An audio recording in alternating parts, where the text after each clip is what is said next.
Hi, ladies and gentlemen. Welcome to SA Accounting Academy. Here's a short clip on one of our previous webinars. I hope that you really do enjoy it. The last session in the series, I actually can't believe we're here. And when you start these sessions, it feels like they are, when we sat and set up an 11-course session, it definitely felt like we'd be here forever, but here we are. We're at the end. It's been amazing for those of you that have been with us throughout the session. I'm not going to waste too much time because it's always a jam-packed session, right? And especially when we're into the auditing session. So if you are new to the session, there is me, and that is what I'm about. Looking a little bit more put together than I am maybe this morning. And Bronwyn will be coming in as well. Bronwyn's going to be the course speaker. I'm, as always, the peanut gallery. I'm the stand-up crew and the backup singer to the main act, but I am here, and we're going to enjoy today's session. So it's one of the we actually miss live training so much that we actually hang out together, so that we can do a training session together and have people in the room, even if it's just us. But I'm going to hand over to Bronwyn, and as you can see, there's a lot to go through. Auditing of these entities is really important. Actually, yesterday, Bronwyn, I was doing a professional citizenship session. And we were just talking about how important it is for accountants to step forward, stand up, and put yourself forward.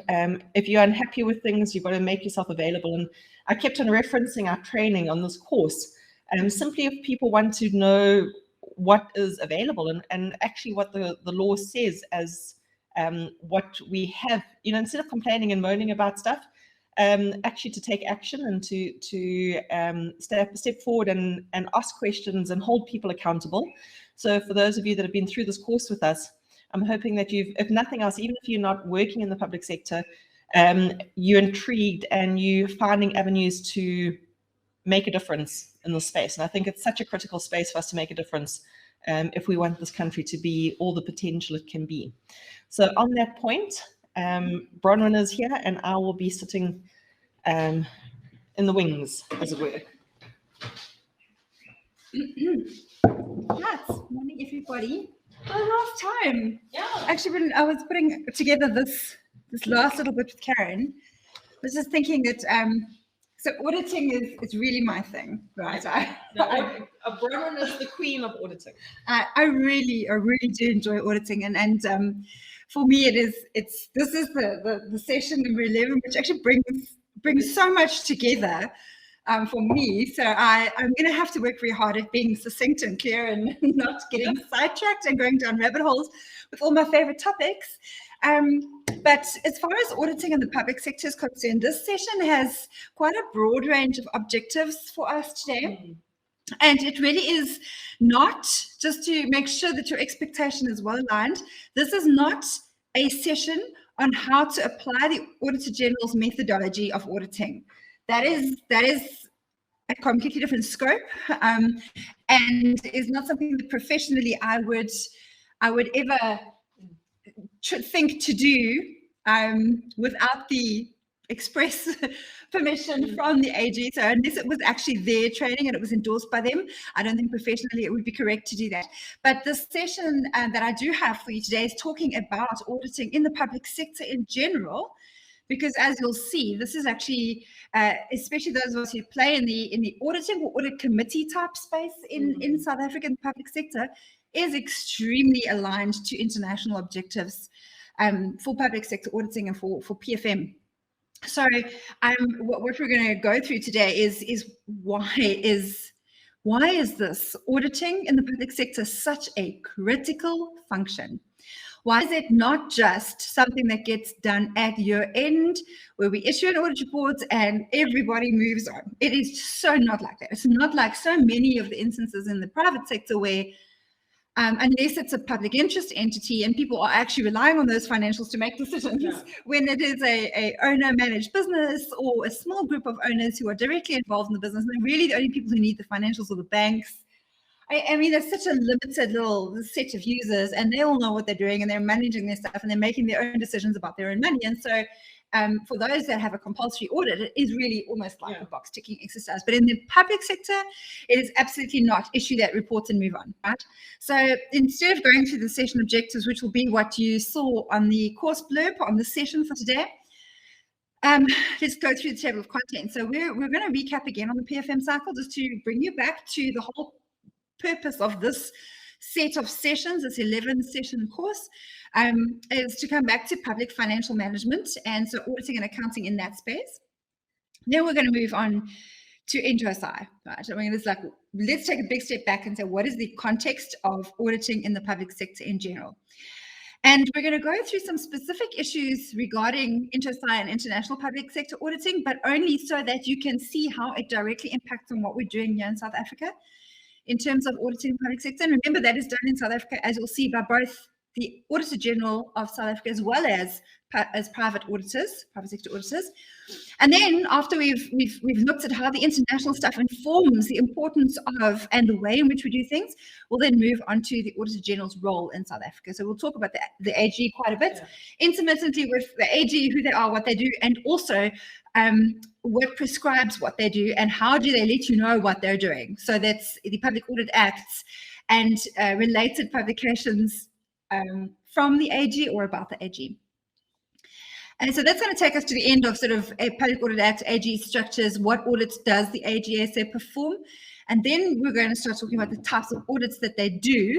So we're going to talk about regularity audit and some issues that are particular to that. So especially if you have audited in the private sector only and are thinking of auditing in this space, or possibly you do audits on behalf of the Auditor General's office, or else you are involved in contract in work, CWC work, this might just bring the picture together to you about the quirks about reporting in the public sector here in South Africa versus what we do in the private sector. We're going to talk about material irregularities because it's a kind of new thing now. It's been around for about 2 years, but it's still a good idea to get on top of what that is. And then we're going to talk about the other two types of audits, which are performance audits and compliance audits. And then lastly, the little bit that ties it all together, right? The following up. Yeah. So that is probably one of the most impactful parts of auditing in the public sector. And so I'm really keen to get to that space. Again, we've got a lot of slides and we've got a lot to get through. So I'm going to welcome you. I'm going to try and keep the pace interesting and engaged and involved. There is a lot of information. It might feel like overwhelm. Again, you're either with us now or you are watching the recording. Even if you're with us, you can access the recording and then you will be able to go back to certain points of this and listen again if you need to, and access the slide material, etc. So we're going to first just reorientate ourselves again. And remember also that you're welcome to put things in the chat. We'll answer it as best we can. If there's something we can answer, we will. If it's a debate that opens up a whole new scope, we'll say so. If it's something we'd prefer to get back to you about, we'll say so as well, and we'll get back to you on email. Okay. So going back to the PFM cycles, when we started session 1, 2, 3, and 4, and we were contextualizing public financial management in general, because that is what we account for, that is what we report on. It was taking you through this slide in particular. So PFM starts with public policy and determining what your development goals are. After that, you have to allocate, approve, design, improve, and approve a budget. So how am I going to get those goals right? The budget implementation then is once I've approved the budget and I've said this is the money I'm going to use and this is what I'm going to use for, budget implementation is doing that in service delivery. And part of the budget implementation stage is obviously the record keeping that comes along with every financial year, financial transactions, service delivery transactions, etc. And there's a whole lot of stuff there that we've gone through in the 10 sessions leading up to this. Internal control systems, laws and regulations, different types of reporting formats, different frameworks and principles that apply at each one of those stages. Monitoring and evaluation is an internal function that is performed within that cycle by management and those charged with governance. And then we have at the end reporting and assurance. So reporting really does imply when there's monitoring and evaluation, it happens continuously through the process. And reporting here is where the public sector is being accountable and reporting on their performance or reporting on their financial performance, etc. So that would be like their financial statements, their annual performance reports, and those types of things. And then the assurance part is where we're fitting in today. I hope that you enjoyed that video. For more of our webinar videos, go to www.accountingacademy.co.za. Thank you and have a lovely day.